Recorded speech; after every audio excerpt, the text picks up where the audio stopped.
সূরাতুল বাকারার ১৭২ নম্বর আয়াতে আল্লাহ তাআলা ইরশাদ করছেন, ইয়া আইয়ুহাল্লাযীনা আমানু কুলু মিন তাইয়্যিবাতি মা রাযাকনাকুম ওয়াশকুরু লিল্লাহি ইন কুনতুম ইয়্যাহু তা'বুদুন।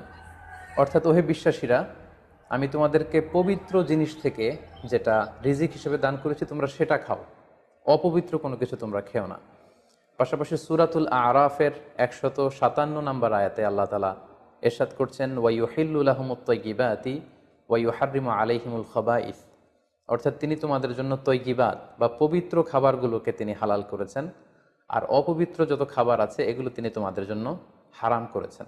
তো কোন জিনিস খাওয়া আমাদের জন্য হালাল আর কোনটা খাওয়া হারাম, এক্ষেত্রে আমরা বিশ্বাসীরা এই মূলনীতি সবসময় অবলম্বন করতে হবে যে যেটা তৈয়িবাত পবিত্র সেটা আমাদের জন্য খাওয়া, সেটা কনজিউম করা আমাদের জন্য হালাল, আর যেটা খাবাইস অপবিত্র সেটা কনজিউম করা আমাদের জন্য হারাম। যেমন কালামুল্লাহ মাজিদ আল্লাহ তাআলা আমাদেরকে জানিয়েছেন যে রক্ত খাওয়া হারাম, যেহেতু এটা খাবাইস। শূকরের গোশত খাওয়া হারাম, মৃত প্রাণী খাওয়া হারাম, আল্লাহ ছাড়া অন্য কোনো দেবদেবীর নামে যে প্রাণীগুলোকে স্লটার করা হয়েছে, উৎসর্গ করা হয়েছে, বলি দেওয়া হয়েছে, এগুলোর গোশত খাওয়া হারাম, কারণ এগুলো সব হচ্ছে মিনাল খাবাইস, অপবিত্র। এ পর্যায়ে ডিরেক্টলি যদি আপনার প্রশ্নের উত্তরে আসি যে সি ফুডের ব্যাপারে, সমুদ্র থেকে প্রাপ্ত যে প্রাণী বা খাবার এগুলোর ব্যাপারে কোরআন আমাদেরকে কি জানিয়েছে, সেক্ষেত্রে আমরা সূরাতুল মায়েদার ৯৬ নম্বর আয়াতকে এখানে উল্লেখ করতে চাই, যেখানে আল্লাহ তাআলা ইরশাদ করছেন, উহিল্লা লাকুম সয়দুল বাহরি ওয়া তুআমুহু মাতাআল লাকুম ওয়া লিস-সাইয়ারা। অর্থাৎ তোমাদের জন্য সাগরের শিকারকে হালাল করা হয়েছে। সাগর থেকে আমরা মাছ বা অন্যান্য যে কোনো জিনিসে শিকার করি না কেন সেটা খাওয়া, কনজিউম করা সেটা আমাদের জন্য হালাল।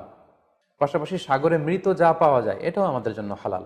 আল্লাহ বলছেন মাতাআল লাকুম ওয়া লিস-সাইয়ারা, এগুলো তোমাদের জন্য ভোগের সামগ্রী এবং নৌপথে যারা ভ্রমণ করবে তাদের জন্য ভোগের সামগ্রী।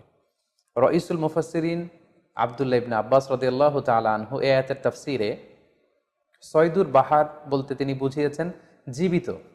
জীবিত তোমরা সাগর থেকে যেটাকে শিকার করো সেটা তোমাদের জন্য খাওয়া জায়েজ। আর ওয়া তুআমুহু দ্বারা তিনি উদ্দেশ্য নিয়েছেন মৃত, অর্থাৎ সাগর থেকে প্রাপ্ত যে কোনো প্রাণী জীবিত হোক কিংবা মৃত হোক, যেভাবেই আমরা আহরণ করি না কেন সেটা খাওয়া আমাদের জন্য হালাল। তার মানে সি ফুডের ব্যাপারে কোরআনের দিক নির্দেশনা হচ্ছে সাগর থেকে প্রাপ্ত জলজ যত ধরনের প্রাণী আছে সেটা চাই জীবিত হোক কিংবা মৃত হোক, সেটাকে আল্লাহ তাআলা আমাদের জন্য খাওয়া হালাল করে দিয়েছেন। প্রিয় বোন, এবার যদি আমরা সুন্নার দিকে তাকাই তাহলে দেখব যে সুনানে নাসাইর একটি হাদিস আমরা এখানে উল্লেখ করতে পারি, যেখানে সাহাবারা আল্লাহ রাসূল সাল্লাল্লাহু আলাইহি ওয়াসাল্লামকে প্রশ্ন করেছিলেন যে ইয়া রাসূলুল্লাহ, আমরা যখন নৌ ভ্রমণে বের হই তখন আমাদের কাছে মিষ্টি পানি খুব কম থাকে, আমাদের সংগ্রহে পানি খুবই কম থাকে, আর সেটা দিয়ে যদি আমরা অজু করে ফেলি তাহলে আমরা তৃষ্ণার্ত হয়ে যাব। হাদিসের ভাষ্যটি ছিল এমন যে ইয়া রাসূলুল্লাহ, ইন্না নারকাবুল বাহরা ওয়া নাহমিলু মা'ানাল কলিলা মিনাল মা ফাইন তাওয়াদ্দানা বিহি আতিশনা আফানা তাওয়াদ্দাউ মিন মাইল বাহর। সাহাবারা প্রশ্ন করেছিলেন, ইয়া রাসূলুল্লাহ, আমরা কি সাগরের পানি দিয়ে অজু করতে পারবো? সাগরের পানি দিয়ে কি অজু করা জায়েজ? আল্লাহ রাসূল সাল্লাল্লাহু আলাইহি ওয়াসাল্লাম এই প্রশ্নের উত্তরে বলেছিলেন, হুয়া তাহুরু মাউহ, হ্যাঁ অবশ্যই তোমরা সাগরের পানি দিয়ে অজু করতে পারবে, কারণ সাগরের পানি পবিত্র।